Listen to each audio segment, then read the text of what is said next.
एक बहुत प्यारा वाक़या और उससे मिलने वाला बहुत प्यारा मैसेज।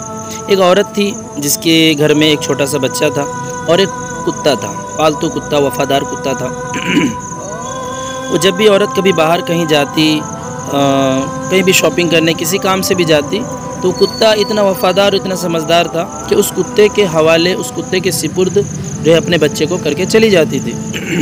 इत्तेफाक से मामूल के मुताबिक वो शॉपिंग करने के लिए गई, लेकिन जब घर पलटती है तो ना बच्चे की आवाज़ आ रही है ना कुत्ते की आवाज़ आ रही है। तो बहुत घबरा कर घर में ढूंढने लगती है कि बच्चा कहाँ है, कुत्ता कहाँ है। तो बच्चा भी नज़र नहीं आता, कुत्ता भी नज़र नहीं आता। बहुत ढूंढने के बाद एक जगह देखती है कि घर में खून लग पड़ा हुआ है, खून कुछ जगह पे खून पड़ा हुआ है। तो वो डरती है और घबराती है, तो एक खट के नीचे जब झांक के देखती है तो कुत्ता वहाँ डरा सहमा बैठा हुआ है, हाँफ रहा है। तो जैसे ही मालिकान को देखता है तो घर उससे बाहर निकलता है, खट के बाहर निकलता है। तो वो औरत ये समझती है कि ये मेरे कुत्ते ने मेरे बच्चे को मार दिया, मेरे बच्चे को खा गया। बस वो गुस्से में आग बबूला होकर एक लकड़ी उठाती है और उस कुत्ते के सर पे वार पे वार मार के उस कुत्ते को मार देती है। कुत्ता तड़प तड़प के मर जाता है। लेकिन थोड़ी देर के बाद वो सोचती है कि मेरा बच्चा कहाँ पड़ा है, उसकी लाश, उसके जो भी थोड़े बहुत टुकड़े कहाँ पड़े हुए हैं। जब वो नीचे देखती है उसी खट के नीचे झाँक कर, तो वो कुत्ता जहाँ था उसके थोड़े और अंदर वो बच्चा खिलखिला रहा है, मुस्कुरा रहा है और खेल रहा है।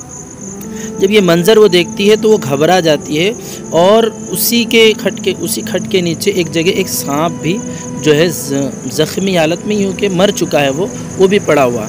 तो ये मामला उस औरत को अब समझ में आता है कि मेरे कुत्ते ने मेरे बच्चे को मारने की कोशिश नहीं की, बल्कि ये सांप मेरे बच्चे को मारना चाहता था और इस कुत्ते ने उसको बचाने की वजह से यहाँ पर खून वाला माहौल हो गया। लेकिन अफसोस कि अब वो जब कुत्ते की तरफ बढ़ती कुत्ते को बचाने के लिए, तो कुत्ता मर चुका था।